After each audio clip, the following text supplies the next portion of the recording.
Now, the U.S. is now charging new tariffs that quite literally hit close to home. President Trump ordered a 25% tariff on kitchen cabinets, bathroom vanities, and upholstered wooden furniture, and a 10% duty on imported timber and lumber. Now, the president of Glenwood Kitchen, based in Canada and New Brunswick, in fact, says his company had zero time to prepare.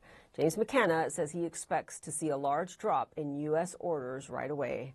James McKenna is the president of Glenwood Kitchen, and he joins me now from New Brunswick. Good to see you, and I'm grateful for you to speaking to us about this today. As I said, hits close to home, hitting your business right where it happened. It's been going on for decades now that you've had this cross-border business.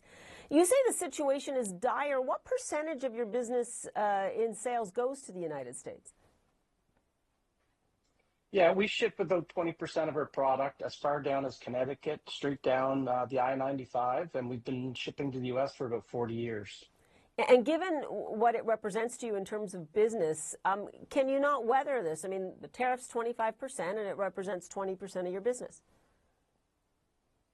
Yeah, we're going to weather this. It's not going to be easy. The problem is it was just thrust upon us within 2-3 weeks ago. We had no idea this was coming. We had no way to plan for reaction to this tariff. Not only us, our customers who have placed orders with their customers are now expecting a 25 or 50% tariff on product that's already being delivered. So how do you sell a kitchen to somebody for $15,000, $20,000 and then say, hey, by the way, we need to tack on another 25% onto that? That's not fair for anybody. And are you and your U.S. Customers actually going to have to eat that in your profit? Absolutely. Between ourselves and our U.S. kitchen cabinet retailers, we're going to eat that 25%. That's what's going to end up happening for us to continue to do business in the U.S. Now, 25%, I think there's still a chance that we can keep our U.S. customers. 50%, there's no chance. That business will completely go away. And that happens January 1st, so a little under, 2-3 months away. And I hear you that, you know, this threatens your business. And what would you say to President Trump, who is saying, look, I want those kitchens made in the United States? Yeah, I understand his point of view. Unfortunately, Canada is very similar to the U.S. We take care of our employees. We pay taxes. We have a pension. We have medical benefits. We have, strong safety standards for our employees.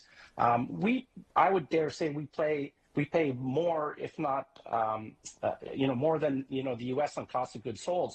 Now, there is a lot of countries, Asian companies that export into the U.S. that don't do that. So I wouldn't pick on Canada. We're a friend and a neighbor, and we're not at much of an advantage. Some of these countries are. So let's focus on them and get back to doing great business with your Canadian neighbors. Your Prime Minister, Mark Carney, has called this a rupture with the United States. Do you see it that way? And do you think Canada's strategy with this right now is the right one? There's been a lot of boycotts, right, of U.S. goods and. Yes, absolutely. I mean, month over month, 30% reduction in travel to the U.S. So places like Vegas and Nashville are definitely seeing drop in tourism. For us, if we can't sell in U.S. dollars, typically what we would do is we bank those U.S. dollars and we would buy U.S. machinery and buy U.S. supplies. If we don't have those U.S. dollars, we're going to be looking towards Canada and other markets to find those things that we need. And I'm just one business out of many that are doing the same thing. So, those are dollars that were sold in the U.S. that we would send back to the U.S. And I don't think people talk about that. No, in fact, you are a U.S. customer, right? And you're saying that that's going to go away if this trade war continues.